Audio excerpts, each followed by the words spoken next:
Do 1.000 a 1 milhão, sem cortar o cafezinho. Tiago Nigro. Não basta ter ou ganhar dinheiro, é preciso saber lidar com ele, considerando sempre os sentimentos e o comportamento das pessoas em relação às suas finanças. Assim, será possível administrar e multiplicar o dinheiro para ter prosperidade e abundância. Nesse resumo, você terá acesso às 3 dicas principais para quem quer investir e poupar a longo prazo, adquirindo a inteligência financeira que tantos buscam. Dica 1. Gastar bem. A maioria das pessoas que começam seus estudos em busca da riqueza pensa que só serão necessários alguns poucos dias de dedicação máxima para sair da estaca zero e chegar ao primeiro milhão. Elas começam muito animadas, seguindo todos os passos necessários, até que o desânimo logo bate à porta e a vontade de continuar desaparece. Tentamos acelerar passando do 0 ao 100 antes mesmo de avançar pelo 1, 2, 3 e assim por diante. Sem passar por todos os degraus necessários, é impossível chegar ao fim da jornada e nossa força de vontade acaba ficando pelo caminho. O perfil do poupador brasileiro demonstra que o exercício de pensar em longo prazo não é algo firmado em nossa cultura. Estudos apontam que apenas 3,6% dos brasileiros acima de 15 anos economizam pensando na velhice. Lidar com dinheiro exige disciplina, comprometimento e estudo, mas, acima de tudo, uma grande mudança no modo de pensar. Trilhar o caminho rumo à independência financeira não se trata apenas de ganância ou amor excessivo ao dinheiro, como muitos pensam. Ao contrário, pode ser essencial para encontrar equilíbrio emocional nas mais diversas áreas da vida. É poder ter um conforto extra em casa, alimentar-se bem todos os dias, ter a possibilidade de planejar uma viagem. Agora, falando de forma prática, a fórmula da independência financeira é muito simples. Trata-se de uma ferramenta constante em que o valor dos rendimentos de suas aplicações é maior ou igual aos seus gastos. Quando isso acontece, é possível afirmar que você não é mais obrigado a trabalhar pelo dinheiro, pois nesse estágio, o seu próprio capital acumulado fará o exercício de gerar uma renda mensal capaz de cobrir quaisquer despesas. Mas, para tudo isso ser possível, devemos começar a investir em independência financeira sem sobrecarregar nosso sistema, planejando com cuidado cada etapa, dando apenas os passos necessários para cada momento, evitando chegar à exaustão muito antes de alcançar o objetivo final. O verdadeiro investidor não deveria sentir um frio na espinha quando faz uma grande contribuição. Tendo estudado e compreendido o potencial daquele negócio, e após ter o sentimento de ser sócio da empresa, a sensação deveria ser de conforto e sucesso, e não o contrário. Todo investimento real é de longo prazo. Então, não caia em ofertas instantâneas tentadoras.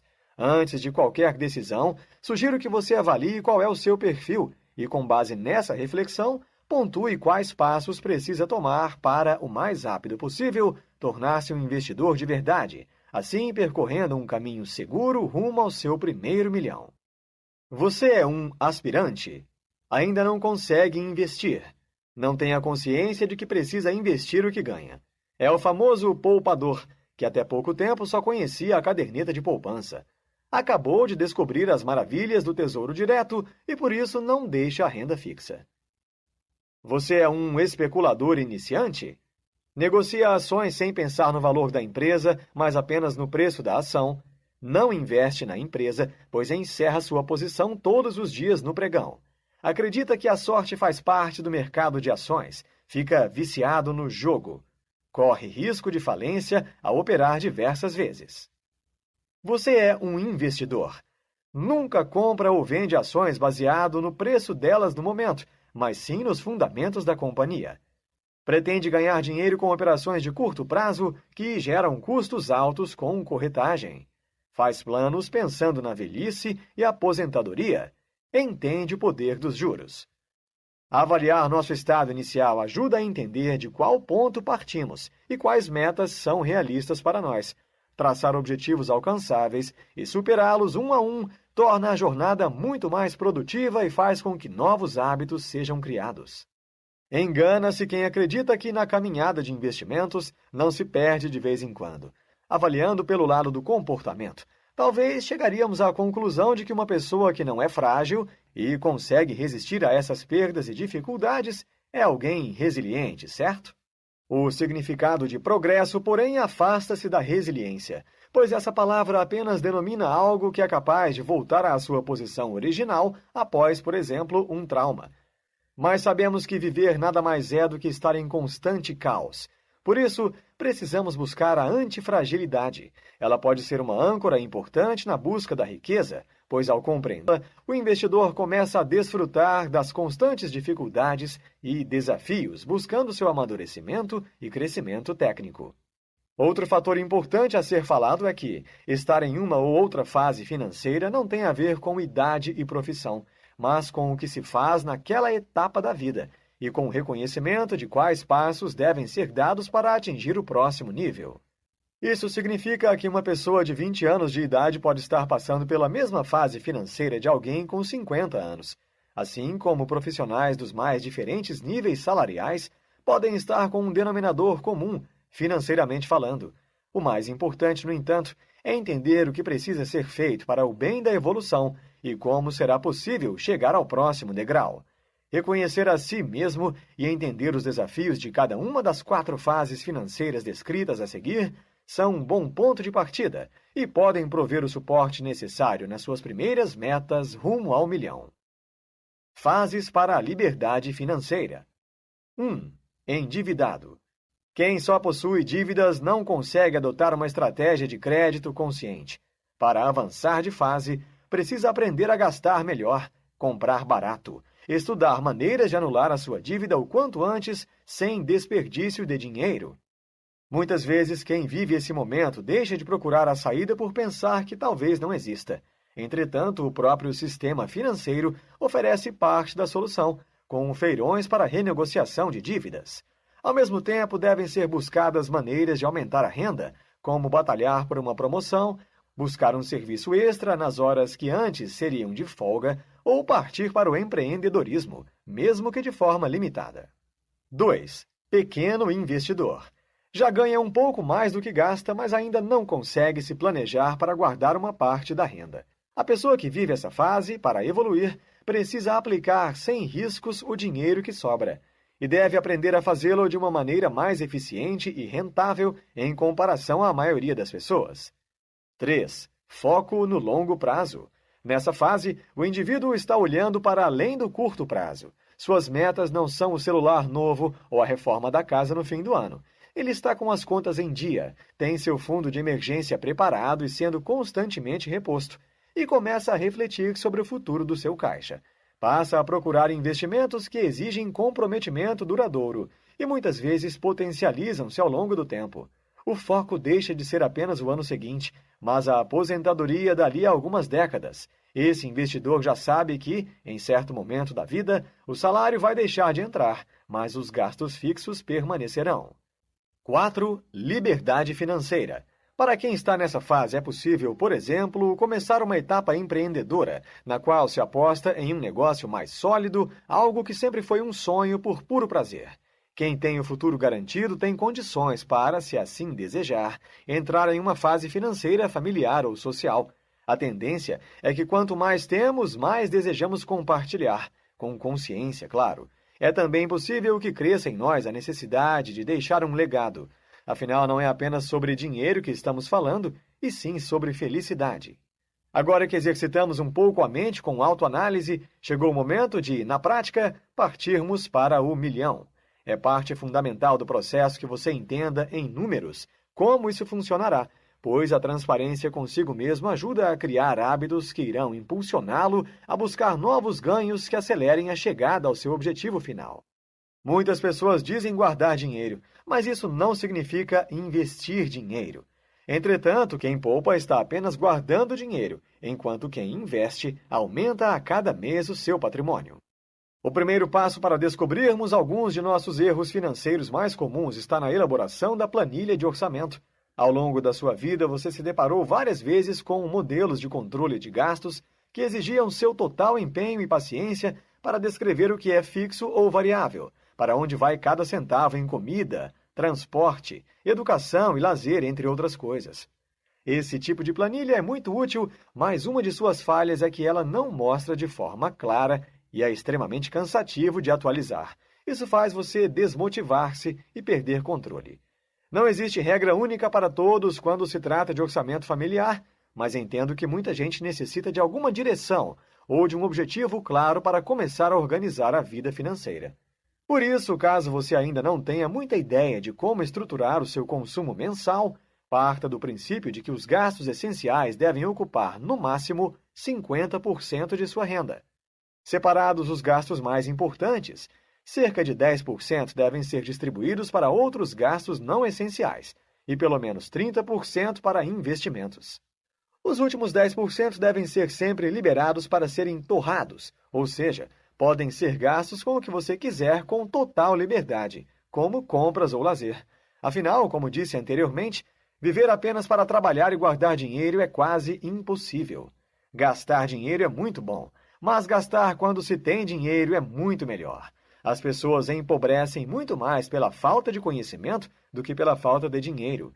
Muitos vivem apenas antecipando sonhos e acabam não desfrutando deles no momento correto. E mais importante, com total tranquilidade. É natural que a quantidade do nosso dinheiro seja menor do que os nossos sonhos. O brasileiro se acostumou a achar normal parcelar tudo e não colocar na ponta do lápis os custos desse hábito. O problema é que essa falta de conhecimento sobre finanças, juntamente com o apelo emocional de certas compras, faz com que milhares de brasileiros tomem decisões de altíssimo impacto financeiro. Alguns dos impactos que podem afetar grandemente as suas finanças são: fazer viagens de custo altíssimo, financiar um carro novo, ter filhos sem planejamento e financiar a maior parte do seu imóvel. Agora chegamos a um ponto muito importante. Segundo o autor, não é cortando o cafezinho que você chegará ao milhão, mas realizar financiamentos altíssimos pode sim atrapalhar todo o seu planejamento. O raciocínio é simples. Nenhuma empresa ou instituição coloca um bem em suas mãos ou empresta dinheiro porque é boazinha.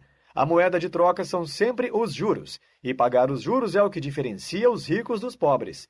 O pobre paga juros para sempre, o rico os recebe. O autor parte do princípio de que é bastante difícil conseguir investir um valor apropriado mês após mês, já que as parcelas do financiamento comprometem uma grande parte do seu dinheiro. O melhor modelo de planejamento para a sua renda será sempre aquele que você mesmo aprendeu a construir. Encontrar o equilíbrio entre seus gastos, investimentos e prazer pode ser difícil, mas as perguntas a seguir podem fazer toda a diferença na hora da compra, auxiliando você na sua tomada de decisão. Por isso, sempre se pergunte: de que lado estão os juros, do seu ou do banco? Esse sonho pode ser adiado para ser desfrutado com mais tranquilidade no futuro? Com essa decisão, você ainda conseguirá investir pelo menos 30% da sua renda por mês? A motivação para este gasto é realmente importante ou é apenas um ato consumista? O que eu irei comprar pode esperar até que eu avalie melhor a forma de pagamento? Ou estou com muita pressa em comprar para satisfazer a minha vontade? Dica 2. Investir melhor. As pessoas, ao decidirem se vale a pena investir recursos em uma determinada aplicação, olham primeiro para o rendimento. Se ele for bom, passam para a próxima etapa, a de verificar outras condições. Caso contrário, a aplicação é desconsiderada.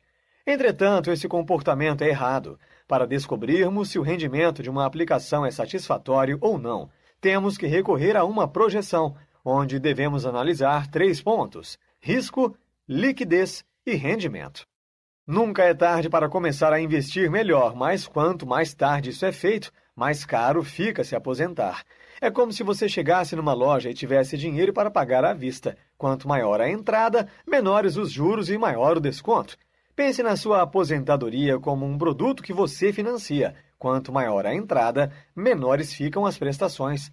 Todas as vezes que você se deparar com uma situação em que é necessária uma decisão relacionada a investimentos, precisa entender que, por mais clara a referência que temos sobre algo, devemos investir o dinheiro apenas naquilo que entendemos de verdade. Sempre serão oferecidos para o investidor produtos que parecem ser muito vantajosos, ou aquela dica quente e chamativa de um produto com alta rentabilidade. Não existe dica quente no mercado. O investidor esperto não sai compartilhando por aí as operações que podem ser mais vantajosas para ele.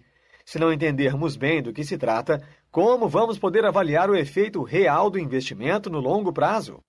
Pode até ser que no curto prazo a aposta em algo novo e desconhecido dê certo, mas um susto no futuro pode fazer com que a perda seja muito maior do que os ganhos acumulados. Encontre os melhores investimentos.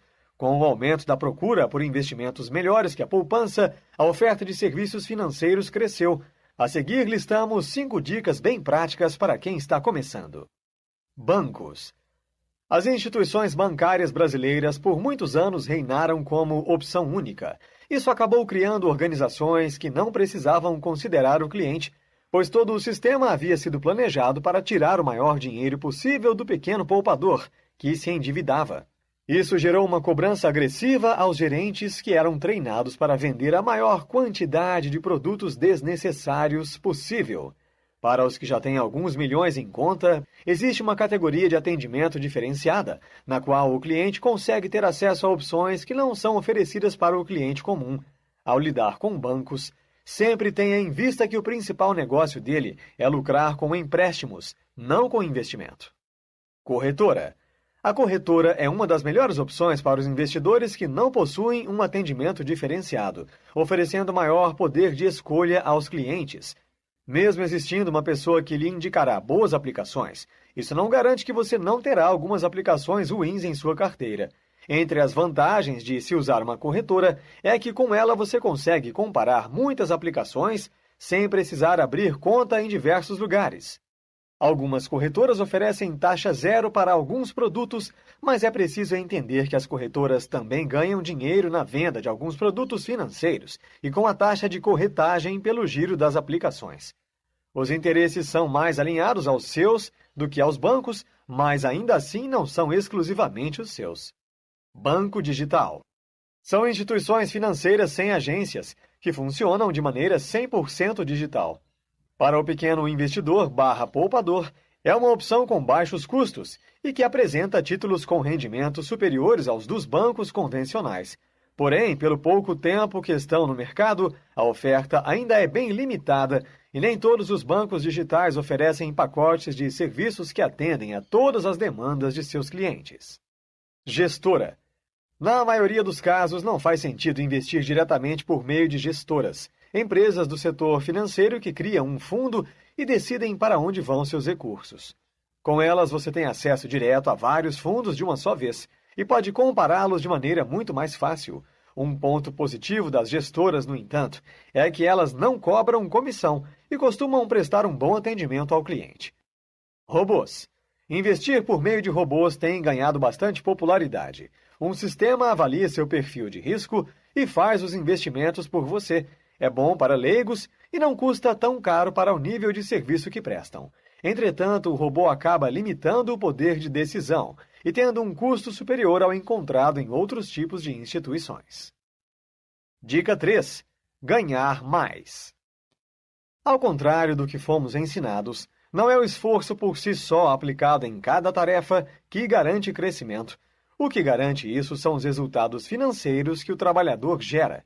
Sem refletir sobre isso, as pessoas acabam sendo educadas desde pequenas em modelos engessados, sem liberdade de criação e inovação. Somos ensinados que devemos nos esforçar para nos enquadrar no sistema, tirar sempre as melhores notas, conseguir entrar numa faculdade e, assim que possível, começar a trabalhar e dar o sangue para alguma empresa.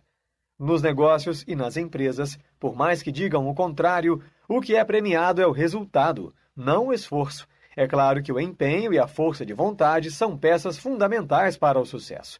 Mas temos de deixar para trás a visão errada de que deveríamos esperar ser premiados apenas pelo nosso esforço. Você receberá dinheiro de modo proporcional aos resultados que apresenta. Além disso, quem garante que uma pessoa que trabalha 12 horas por dia se empenhou durante todo este tempo sem distrações, foi produtivo e obteve para a empresa o retorno financeiro compatível com tanto sacrifício? Se o esforço fosse premiado, seu conhecido já seria milionário. O operário de fábrica mais produtivo teria sempre um padrão de vida muito elevado. Mas é mais fácil ver uma máquina substituindo funções do que um funcionário mediano, mesmo que esforçado, ficar rico. Pessoas do mundo corporativo começaram a detectar que quem construía uma boa marca pessoal em torno de suas atitudes e resultados tinha acesso às melhores oportunidades de trabalho e ganhos maiores. O que essas pessoas fazem é uma espécie de marca pessoal que as distancia do padrão médio encontrado em seu ambiente de trabalho, fazendo com que sejam mais requisitadas. Para entender como anda sua marca pessoal, pergunte a si mesmo, refletindo sobre seus talentos e habilidades, as mesmas perguntas que gerentes de marcas como Nike, Coca-Cola ou Natura fazem. O que o meu produto tem que o torna diferente? Lembre-se, se você não adquire valor para uma empresa, para os negócios ou para quem está do seu lado, menores serão suas chances de ter parceiros dispostos a lhe darem mais oportunidades ou comprarem mais de seus serviços. Outro fator importante ao falarmos de sucesso é quanto mais autoridade você exercer sobre determinado assunto, menos você sofrerá. Isso significa que, ao demonstrar total conhecimento de suas tarefas e ao saber como executá-las com excelência, menos os seus chefes se intrometerão ao longo do tempo. E isso, pouco a pouco, construirá o reconhecimento de que você não precisa de comando, mas está apto a passar a tarefa para outro funcionário que ainda precisa aprendê-la, enquanto dedica seu tempo às estratégias para tornar essa prática ainda mais eficiente dentro da empresa. A questão é que quase sempre quem está no comando não tem tempo para ensinar sobre autoridade. Com a maturidade, entendemos a importância de sempre aprender e precisamos nos manter atualizados, adquirindo novas ideias e saber como outras pessoas conquistaram seus objetivos. Os livros são ferramentas importantíssimas para isso, pois abrem de maneira muito rápida novas possibilidades, revelam novidades no mercado e melhoram os nossos desempenhos. O conhecimento nos liberta e já está na hora de libertarmos a nossa mente e o Brasil da ignorância financeira. Neste livro, você aprendeu que o caminho da independência financeira não se trata apenas de ganância ou amor excessivo ao dinheiro. Ao contrário, ela pode ser essencial para encontrar equilíbrio emocional nas mais diversas áreas da vida. É poder ter conforto extra em casa, alimentar-se bem todos os dias, ter a possibilidade de planejar uma viagem. Para isso, é importante encontrar o equilíbrio entre seus gastos, investimentos e prazeres. Quando isso acontece, nós não somos mais obrigados a trabalhar pelo dinheiro, e sim o dinheiro trabalhará para nós.